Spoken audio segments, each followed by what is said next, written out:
Have you tried to compare other ethnic background in the UK? Because, for example, where here I am in Verona, in the north of Italy, there are many other community here. The Japanese, sorry, the Chinese, the Brazilian, the Sri Lanka. A lot of Sri Lanka have shops here. The Indian, the Arabs. So, have you tried to compare these different communities to see if this problem is prevalent among the I typical tell you African what, community? I tell you what I realized not so long ago, not in 2012, but recently since I published the book. When I published the book, did I publish yet, or is it close to publishing? I think I may have included it in the book, actually. Yeah, I was doing the final edit, and I'd gone somewhere, and it dawned on me. It dawned on me. I was thinking, how come we're not going to Indian shops, for example? We don't get this type of service. Now, some of them are hostile because of their caste system and they're racist. Some of them will greet you, but it's not genuine. You can see in their eyes it's not genuine, even if they greet you. Right? It's very functional. But the thing I noticed the most was it was men serving in those shops. I struggled to find a shop. There are some in the UK, maybe the post office or some of the paper shops, but you struggle to see any Asian woman behind the counter of these places selling food and stuff in the night or whatever. You don't see it. It's men. And I was thinking to myself, maybe the men, Turkish kebab shop, those shops open late at night in the UK, Greek shops, Turkish shops. I don't see women ever. So I think, and they're mainly Muslim people. And I was thinking to myself, I think women are more easily oppressed than men. And I'm wondering if these men are not so oppressed. They're paid better and they're men. So that's one thing that came to mind. And I think the Chinese are I didn't look at the Chinese because what's to look at? The Chinese have this thing down to a fine art. What is that supposed to be? Well, the Chinese have service down. I mean, I don't know about. I've never been to Nigeria, but in the Caribbean, they own the hardware stores. In England, they have whole villages. Chinatown in America, Chinatown. The Chinese provide service, and they just provide it. They don't. They don't. It's not a big thing. They just you go in there for service, and they're serving you.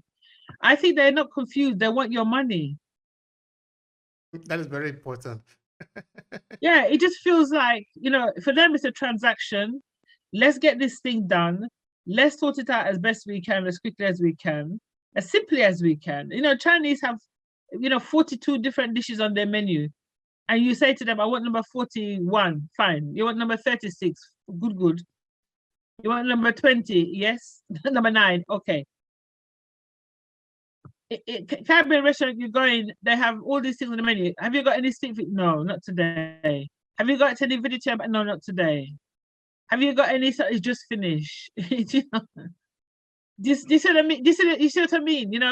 And the Chinese, he wants to get that food back out to you and get his money as quickly as possible. You go about your business. They don't even want you to hang around in their place. Until you finish eating, they're clearing away your plates and clearing the table. Can I get you anything else? They want you to get up and go.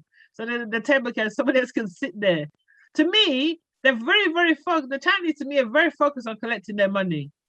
And you said they are doing the service. Well, it's not. There's no frills. Do you do the free service, or did they do the there's service? There's no frill. There's no. What do you call it? There's no niceness with it, is it? I don't know about your experience. My experience is no niceness. 1% of the time somebody might smile or talk to you about the weather. There's no niceness. You want 4 items? Okay, we'll go 4 items. Thank you. £50. Okay, you pay the money. Okay, it's coming. If it's slow, you ask them, where's the food? It's coming. And then it comes. Thank you. I see. I get it. Yeah, it's efficient. It's efficient. They're efficient. They're very efficient. and they're collecting their money. We're going to follow the money, and that is very important. Yeah, All yeah, right. Yeah. So I really thank you for this conversation because it's very important. The customer service is very, very important.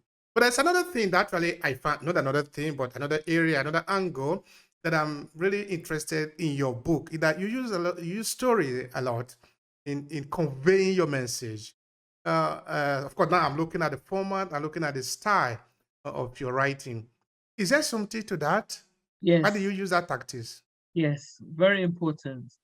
When I wrote the academic paper, I wrote it and I thought to myself, this isn't reaching the people I want it to reach. This is not for academics. I want our people in our community, in our countries, to understand the problem and address it.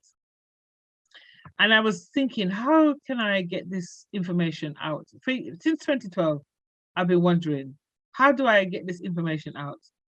And I did some intensive training in cybersecurity. And cybersecurity is a very, very dry area, very dry.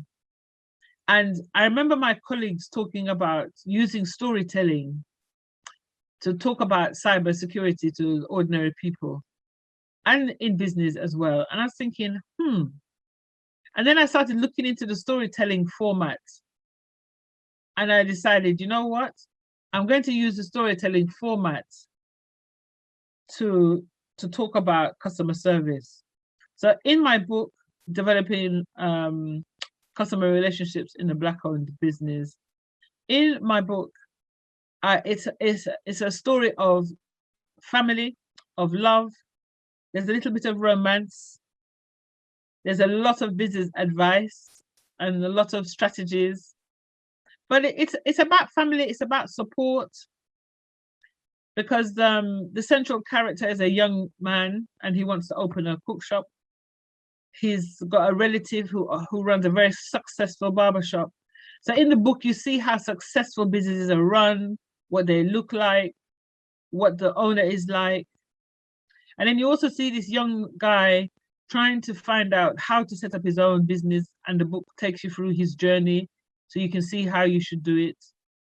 And then the book takes the young boy to a cook shop, which is badly run. And he goes in there and the tables are sticky, they will need wiping.